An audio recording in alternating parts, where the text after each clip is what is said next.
These are your superpowers, positive character strengths. You have them, all of them, some more than others.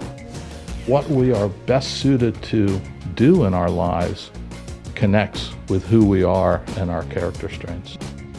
Standing up strong, activating your superpowers is how you can change the world. And you're pioneering the future of humanity. Let's start right now. I'm Jackie Congedo. To effect change in our lives and the world around us, we have to maintain hope. But we know that's not always easy. The world's troubles, not to mention our own, can sometimes feel pretty overwhelming. And on days when hope seems to be wearing thin, we want conversations like the one we're having right now today to encourage you and lift you up. And to help us do that, today we have an expert in the science and practice of cultivating hope. Dr. Dan Tomasulo is the academic director at the Spirituality Mind-Body Institute, located at Teachers College, Columbia University in New York, and is the author of the book, Learned Hopefulness. Dan, we need a dose of learned hopefulness. Thank you for being with us today to talk about this. Well, thank you so much for inviting me. It's a real pleasure. So I want to start, the idea of this sort of short segment is just to give people a taste of some things that they wouldn't otherwise maybe think so deeply about. And this idea of learned hopefulness, hope being one of the 24 character strengths, right, in the VIA framework. Yeah. We're talking this month about strengths in action. And I think that hope in particular is not generally, you might think of as a strength, as an active strength. Can hope be active, right? Can you actually cultivate and engage hope? And this is your research, this is your work. And I'd like for you to just kind of walk us through your journey to getting to the place of expertise where you are. What got you thinking about hope to begin with? Thanks. I think that's a good place to start, because I don't know that I'd be in positive psychology or thinking about hope if I didn't go through a really rough time. I went through a trauma, and it's kind of intriguing. I was a trauma expert at the time, so I knew a lot about trauma. I had worked with lots of people, all different levels of different kinds of trauma, complex trauma. And so when I went through it, it was sort of like, oh, wait a minute, this is different than telling people do this or do this. And I had access to arguably, but quite likely, some of the best treatments and best people to help me with it. And I will tell you, after going through this traumatic experience, I couldn't shake it. I really went into a spiral of depression, and I'm not typically a depressed person. And so this was very powerful for me, because I had to get supervision to keep working with my clients, and it was starting to close in on me. Mm-hmm. And at that time, my best friend was becoming a positive psychologist, and said we should go to the University of Pennsylvania and see Marty Seligman with the first International Positive Psychology Association, and he has all this new stuff and character strengths and blah, blah, blah. And I was like, absolutely not. When you're depressed and you're feeling miserable, the last thing in the world you want to do is have somebody poke you to come out and feel better. But he, as a good friend would do, didn't pay attention to me, and got us tickets to the conference, and we went. And I will tell you, that blew me away. All the leaders in the field at the time were there, from Martin Seligman through Barbara Fredrickson to Bob Vallerone. Everybody was there who was doing this work. Ryan Nemec, of course. And, when you see the Neil research. Mayerson was there. No doubt. Because, character strengths, and Marty Seligman and Chris Peterson were involved in putting them together. This was powerful stuff, because we were taking basically age-old wisdom that had been around for a long time, but now applying research that showed that you could really use these things. And, ridiculous stuff. I mean, and I had tried everything for almost a year to pull me out of this dark space. And simple things like a gratitude review of the day before. What are 3 things you have gratitude for? And it was like, oh my goodness, this is going to make me feel better. It felt like I was using a pea shooter against a tank, but My Yeah. goodness, it worked. And within about 30 days of doing that, and then learning about character strengths and what mine are and how to start using them, this pulled me out of a very dark space. And that's what got me very excited. So I went back to UPenn to study with Marty Seligman. He was very kind to let me into the program. And there's been no turning back since then. Wow. Wow. So you mentioned your character strengths. Is hope one of your top character strengths? I just was Oh wondering, or yeah, have you? it's yeah. Gratitude, perspective, Wow.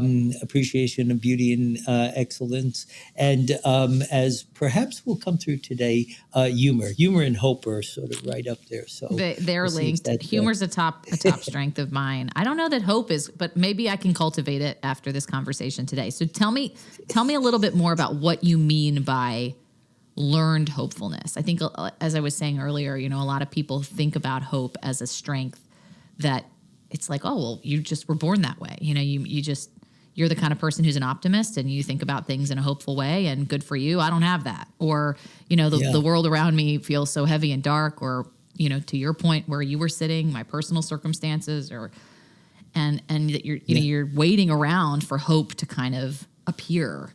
But this idea that you can cultivate it is really, it's really powerful and transformative. So, well, how do you? What is the science of that?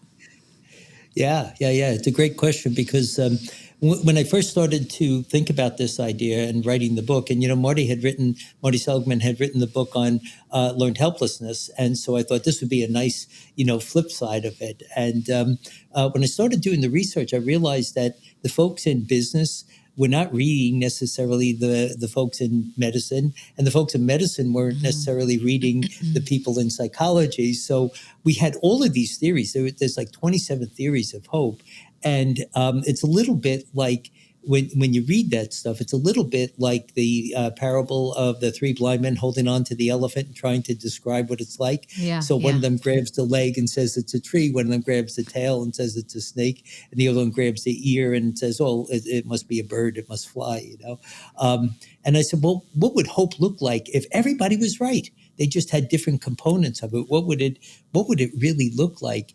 And what emerged was a new science of hope.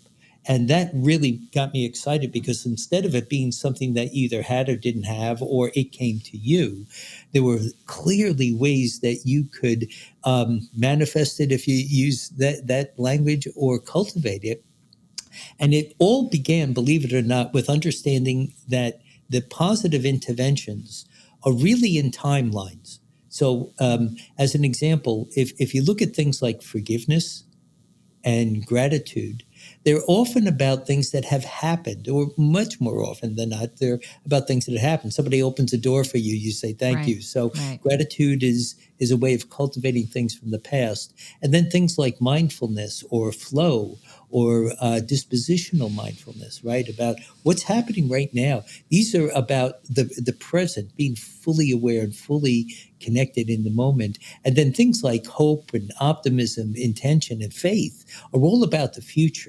So when I realized that, these are, past, present, and future, we now have a way of moving towards hope that can start with what's already there. So as an example, if we were to take a look at yesterday, and I asked you to identify 3 things that you have gratitude for from yesterday, well, what happens is your day changes.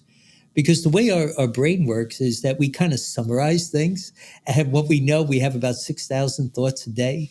And 80% of those thoughts are from the day before. And 90% of that 80% is negative. That's where we start. So we're usually in a space where we're just kind of pushing along. But if we go back and take a look at what's already there. That's why I like gratitude, because it's already there. What do you have gratitude for that happened yesterday? And you pick 3 things. All of a sudden, these things get highlighted, they get amplified. And as you think about them, it changes your biochemistry. Wow. And as it changes your biochemistry, it takes that there and then feeling and starts to bring it into the now. So by me thinking about the good things that happened yesterday, taking a moment to appreciate it and saturate myself, savor those feelings, the research shows that if you have gratitude, you actually become more kind. And kindness is in the present. It's Yeah. about doing things for others that not only make you feel good and them feel good, because something else happens with this called elevation. Anybody watching an act of kindness feels just about the same. Yeah. So now you're kind and you're mindful. And what that does, the research shows that sets you up for being more hopeful. So it's hard to just start with being more hopeful, but you can start to cultivate an awareness of positive emotions and bring them on, savor them, bring them into the moment, change your biochemistry, change your thinking about it. And that helps you start leaning into the future. And so, what Learned Hopefulness is about how the mechanics of that work and what you can do to bring that about. Yeah, that's fascinating. And the trajectory of it, to think about starting. I just love that metaphor of sort of the scientific idea of starting from the past into the present, moving into the future, and the fact that, yeah, exactly, you can lay a foundation for that and cultivate it. I'd love to ask you about, you mentioned your own experience. Do you have an example of someone you've worked with in the specifics of sort of what they were dealing with, where they were able to cultivate this kind of hopefulness, and what that was like? How did somebody actually apply this in their life? Yeah. Sure.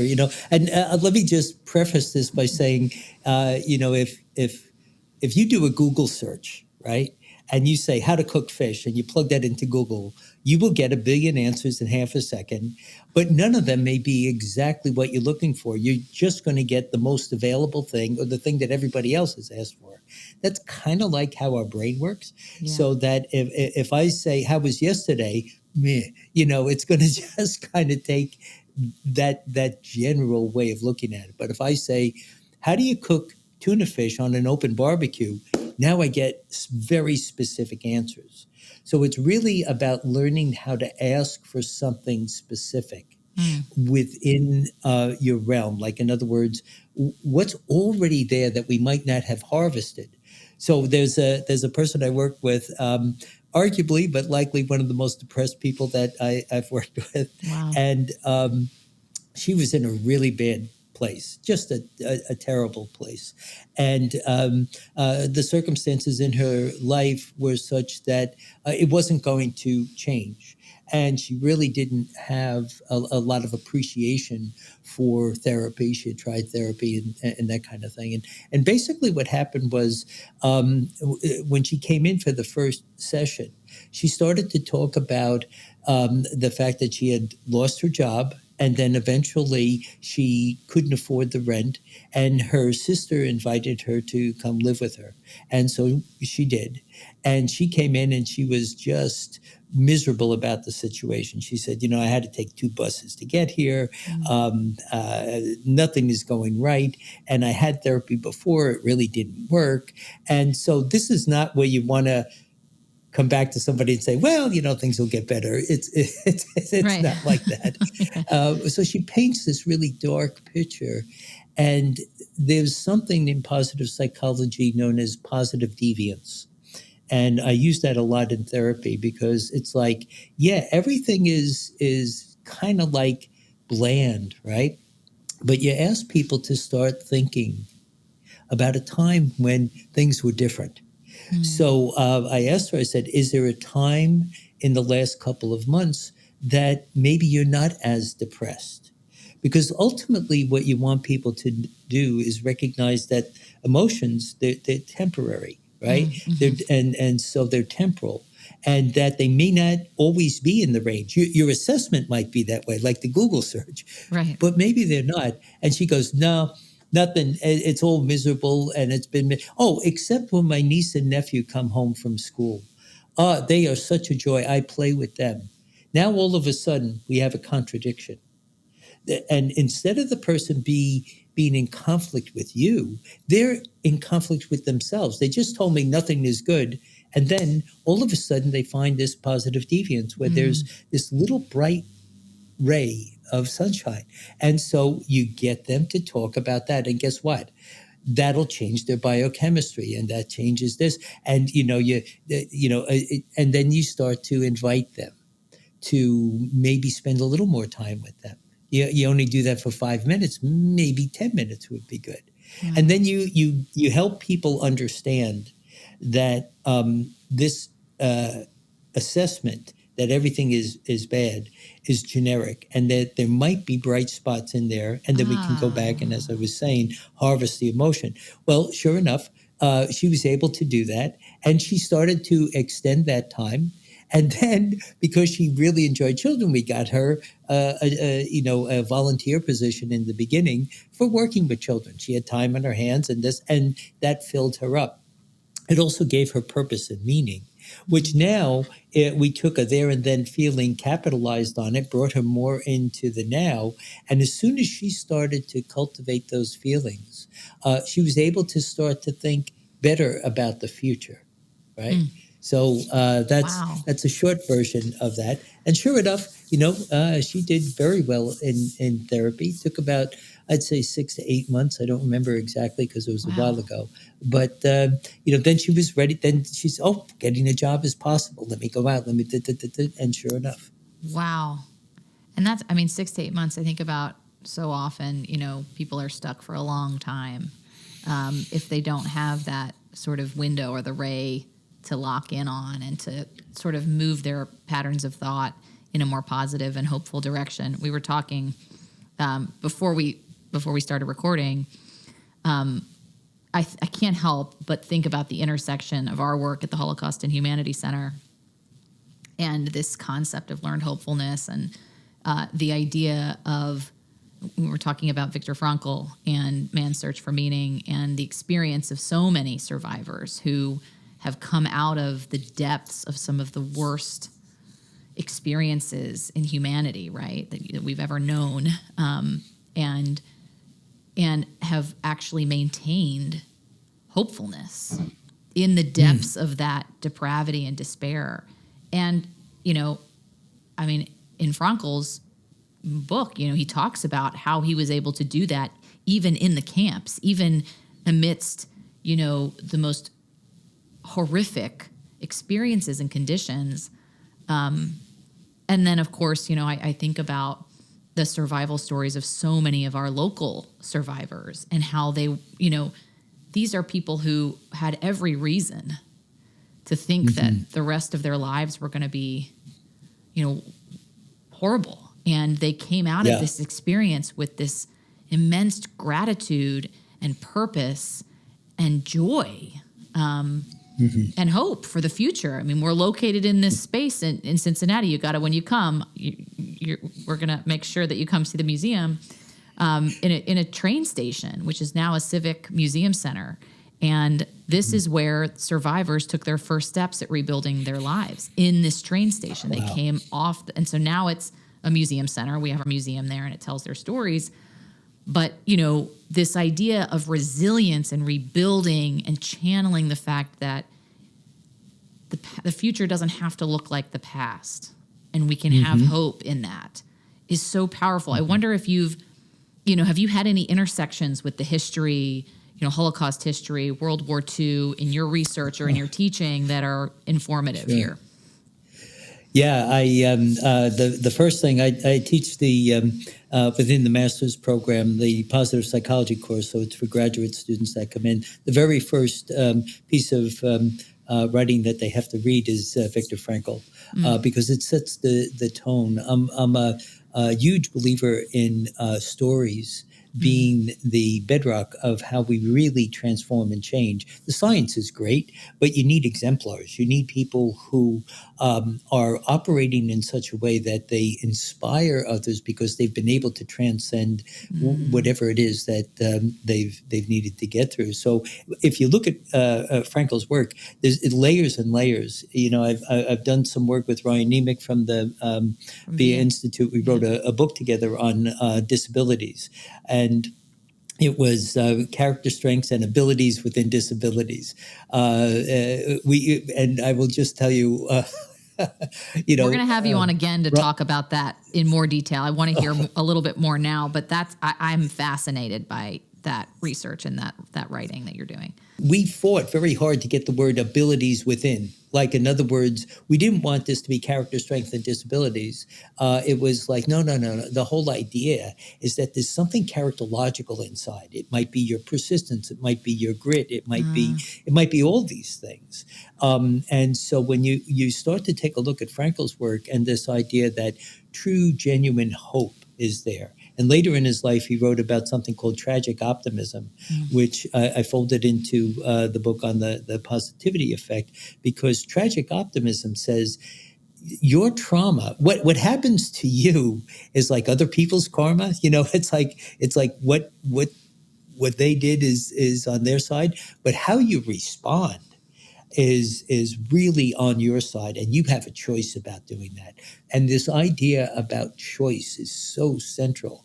And when you take a look at the research on resilience and disability, you realize that when people recognize that they have an option about how they respond, everything changes.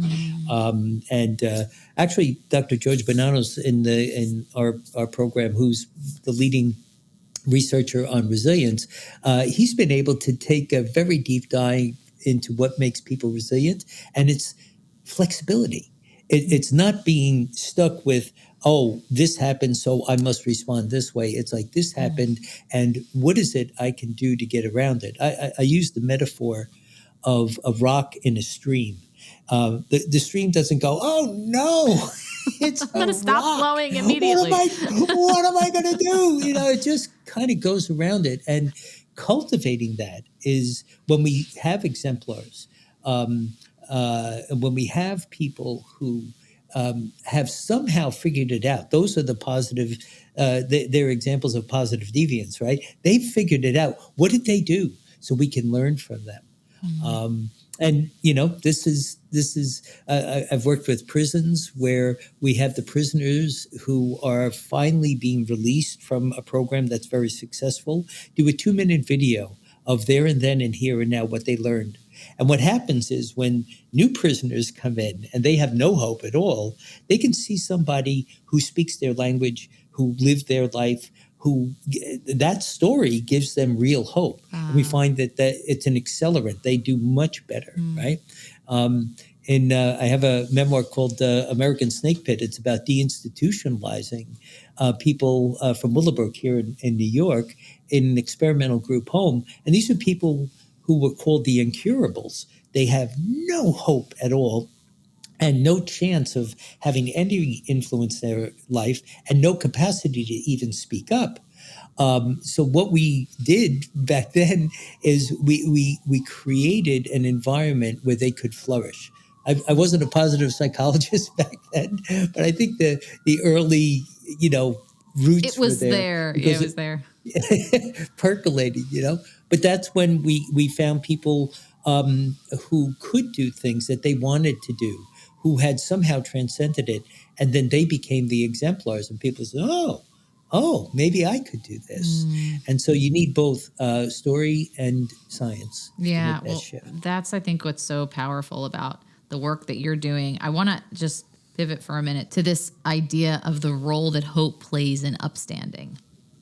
And so the whole idea, right, is the word upstander, when we juxtapose it with bystander, is someone who activates their strengths to stand up, to stand up for themselves, right, to stand up for other people in the face of injustice and in the face of adversity.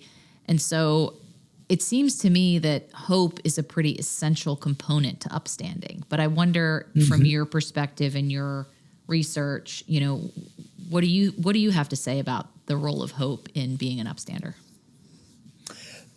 It's just such a fascinating term and idea, because if you look at the research on bystander and bystander apathy, right? Yeah. And if you appreciate what happens is when nobody does anything, nobody thinks anything needs to be done.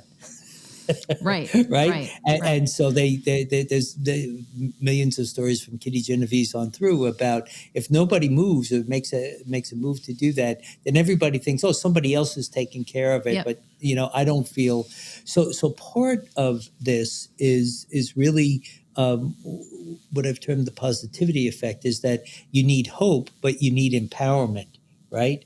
And empowerment is part of what used to be called self-efficacy. It means that you need hope, but you also need to have that sense of agency that it's not just a concept, it's a verb.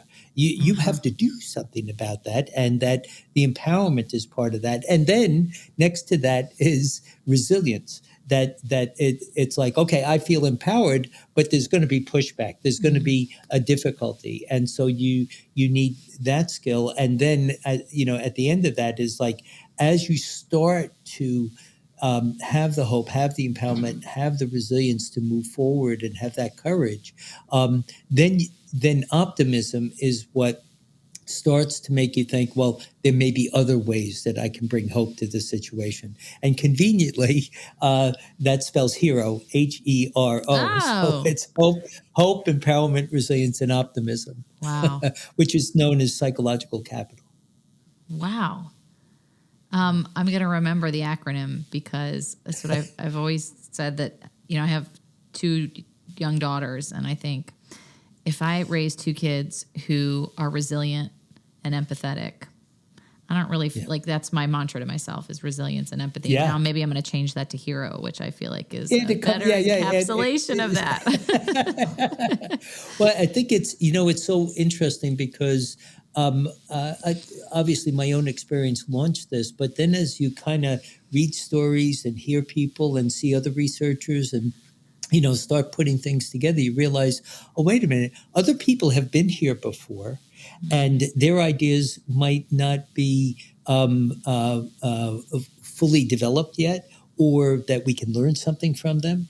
And this idea of psychological capital now is powerful because you need all of them. It's not hope alone that'll do it. You need to have that sense of empowerment, agency, resilience, optimism, that kind of thing. Because now you've got a good left hook, if that's a proper analogy. Yeah. Wow. Absolutely. I'm thinking about it probably inadvertently as our design team that built the museum in 2019 was working on that. I think actually inadvertently that's exactly what they were building is this synthesis, this hero synthesis of an experience that provides all of those things, right? Absolutely. Absolutely. And I think that there are so many meaningful and powerful intersections here. I want to sort of like wrap up. This has been so helpful, actually, even personally to me, as I think about, the things, the days when I feel like I'm better, I'm doing a better job cultivating hope, and the days when I'm not. And hearing you talk about, whether I'm realizing it or not, actually what I'm doing when I'm having more success cultivating that makes it easier for me to think about, okay, in the future, what are those things? I start my day with gratitude, right? That the positive feelings that I ended yesterday with, I can start again with today, and making that a practice and trying to channel that into the future as well as the present. I think that absolutely is what I'm doing when I'm having good days and when I'm feeling hopeful. Yeah, exactly. Even though I didn't realize it. So, for folks listening, what's the one thing they should do when they put down their phone or their computer? I mean, what do you suggest? What's the first step? I mean, what can people do right now to start cultivating that feeling of hopefulness? Yeah, there's actually three things. They're all interrelated, of course, but I think the very first thing is to cultivate a daily gratitude review. And what that means is, what are three good things that happened yesterday that you have gratitude for? And in the beginning, write them down so that you have a little bit of a journal with that. I usually encourage people to do that in the morning because the morning can be tough. I wake up with the to-do list with its fingers around my throat most of the time. And so I have to kind of push them off and do the gratitude list because then it changes how I'm going to approach the day. So I would say that we take care of the past that way. and take care of it in terms of that harvesting and bringing those positive feelings into the moment changes your headset. And the second thing is look for every possible opportunity to be kind. Um, there's no danger of being too kind. It's not going to overdose, right? The research is kind of interesting. They say pick one day a week where you do 5 acts of kindness. Like my day is Thursday, so it doesn't mean if you drop a book on Wednesday, it's like, oh man, I wish I could help you, but my day is You're not tomorrow, allowed so to be if you leave kind it the there, other days. so find ways to bring yourself into the moment and looking for the kindness. So that takes care of the past and then the present. And then the biggest thing I think that has caught on with people and that has come from the research on hope is micro goals. Not these big things about what you're going to do 3 years from now, those are all good. But what are you going to get done in the next 20 minutes? One of the things that we found out is that hope is the only positive emotion that requires negativity or uncertainty to be activated. That's what makes it so powerful and unique. So if you're feeling a little bit like, oh, gee, I don't know if I'm going to get this work done today or these emails out today or that kind of thing, that's the spark. That's the no mud, no lotus, right? So that's the mud part. It's like, oh, I'm worried about this or that. Well, instead of thinking about 3 days from now, it's like, what can I do in the next 20 minutes? Oh, I can make this phone call, or I can send this email back. Because hope is also bi-directional. If I feel a little bit that I can see that goal being achieved and a little motivation, and then I achieve it, that comes right back into the system. The good feeling that went out now comes back, and it's like, oh, I got that done. But you know what? In the next half hour, I'm going to get this phone call and maybe make lunch. The goals do not have to be massive. They're micro goals. But it starts this, what Barbara Fredrickson would call an upward spiral of engagement.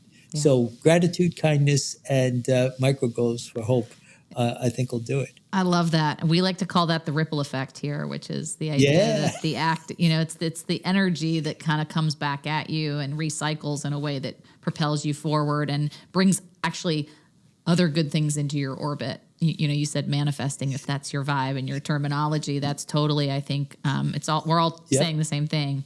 And I've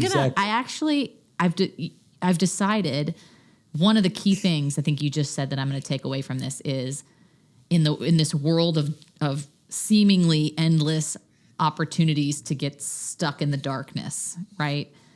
We should see them as opportunities to cultivate hope. We get hung up in and to your point that hope is the only of these strengths, right? These character strengths that actually is activated by feelings of negativity and or negative experiences. So it's actually like you can't have hope unless there's something bad out there. And so the good news is... Yeah. If everything's fine, you don't need hope. Right? So there's plenty... This is a great time to cultivate learned hopefulness because... Yeah, we have plenty of mud. So much inspiration. Plenty of mud to grow the lotus. So much. Thank you so much, Dan. And of course, if you're listening, watching...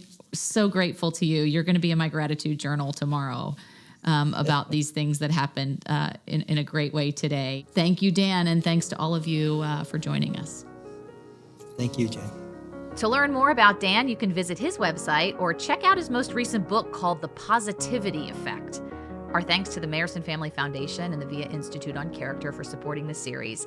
If you haven't taken your own free character strength survey, go now, give it a try. This is your chance, and learn more about all 24 strengths. And then you can tell us about your experiences with them.